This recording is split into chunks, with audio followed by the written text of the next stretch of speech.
It's said that Varanasi is around 3000 years old, making it the oldest active city in the history. Welcome to the spiritual capital of India, Varanasi.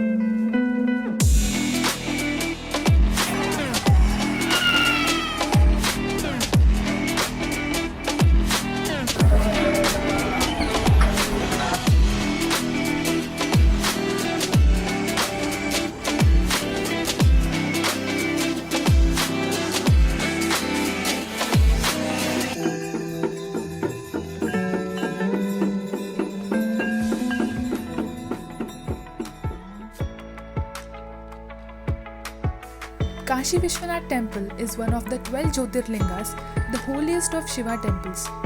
It has been destroyed and reconstructed a number of times in history. Its timings are from 4 am to 11 am and then it reopens again at 12 and it continues till 7 pm. Photography was prohibited inside the temple. If you wish to visit this temple, we recommend you to go early morning as you won't get stuck in the long queues.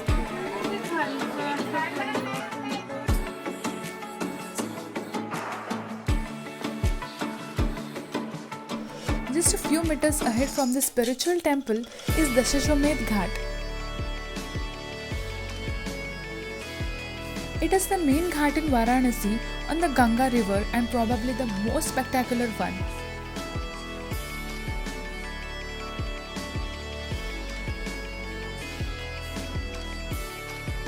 Enjoying a ride on the cycle rickshaw, we visited the Durga Kund temple, which was 3 km from the ghat. It was constructed in 18th century by Bengali Maharani. It is believed that existing icon of goddess Durga was not made by a man but appeared on its own in the temple. Next to the temple is a pond which was earlier connected to the river Ganga. On the way, we saw the Tulsi Manas temple where the ancient Hindu epic Ramcharitramanas was originally written by Hindu saint Goswami Tulsidas in the 16th century. 3.5 km ahead was New Vishwanath Temple. The temple is situated in Banaras Hindu University and is dedicated to Lord Shiva.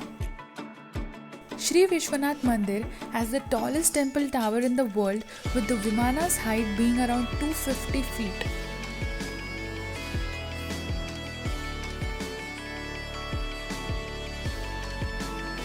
With the migration of silk weavers from Gujarat during the famine of 1603, the silk brocade weaving started in Banaras in the 17th century.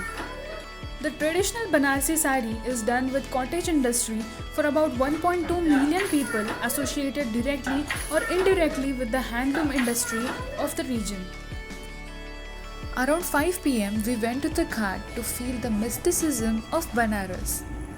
We witnessed the golden rays falling on the ghats and building up the spirituality within us.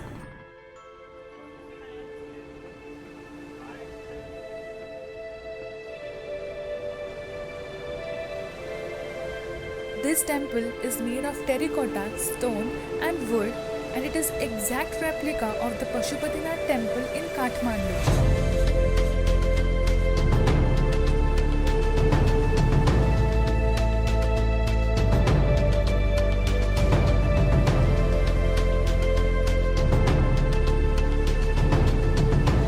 Hindus believe that the dead human soul attains moksha and hence breaks the cycle of rebirth when the body is cremated here at Manakarnika. Thus, number of elderly across the whole country seek to walk up to its edges and spend their last days absorbing the charisma of the ghat, making death painless and insignificant. Mata Sati sacrificed her life and set her body on fire after Raja Dash Prajapati, son of Lord Brahma, tried to humiliate Lord Shiva in a yagya practiced by Daksh. Lord Shiva took her burning body to the Himalaya. On seeing the unending sorrow of Lord Shiva, Vishnu sends the divine chakra to cut the body into 51 parts which fall on earth. Lord Shiva established Shakti Peeth wherever Sati's body parts had fallen, making Manakarnika Ghat as one of the Shakti Peeth where Mata Sati's ear ornaments had fallen. Ratneshwar temple was built by an unnamed servant of Raja Man Singh for his mother Ratnabai about 500 years ago.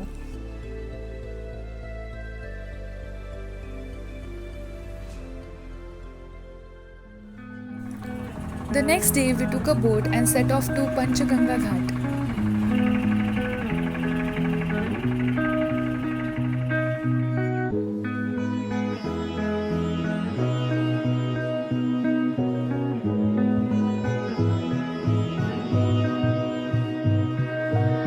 This is the place where the 5 holy rivers like the Ganges, Saraswati, Yamuna, Kirana and Dhupapapa converge.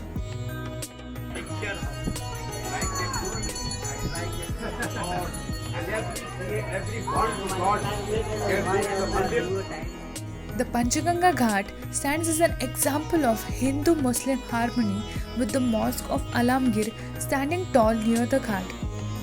Dedicated to Lord Vishnu, the Hindu temple built by Raja Man Singh of Amber in 16th century was demolished when the Emperor Aurangzeb had captured Banaras. He then built a mosque over the ruins of the temple and named it as Alamgir Mosque.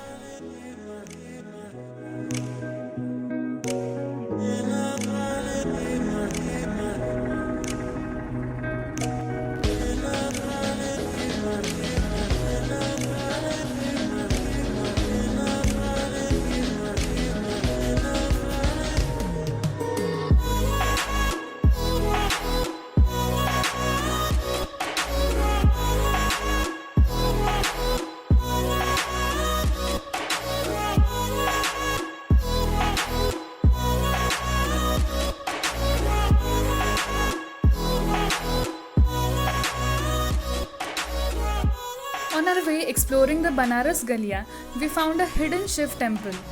When we entered inside, we saw the Shiv print was being praised by a sadhu and the temple was 3 floors below the ground level. This was a beautiful, unique temple we had seen so far. Gyanvapi Mosque was built by Aurangzeb after destroying the Hindu temple of Kashi Vishwanath. The remnants of the Hindu temple can be seen on the walls of the mosque. Aurangzeb's demolition of the temple was motivated by the rebellion of local landowners who facilitated the escape of Maharaja Shivaji from Aurangzeb's custody.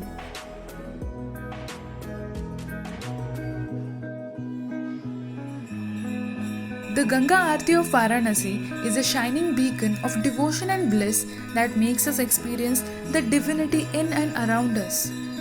Since ages, no day has gone by when the holy Ganga river has not been adored. It is one of the must-see activities included in every traveler's itinerary, and people from all walks of the life visit the city with the desire of beholding the Ganga Aarti. Eager devotees throng the site from across the city to witness the awe-inspiring spectacle.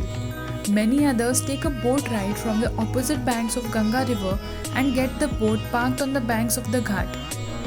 The entire ghat gets illuminated with a divine light that can be felt strongly. The whole of 45 minutes is an amalgamation of chants, claps, devotion and a sense of calmness.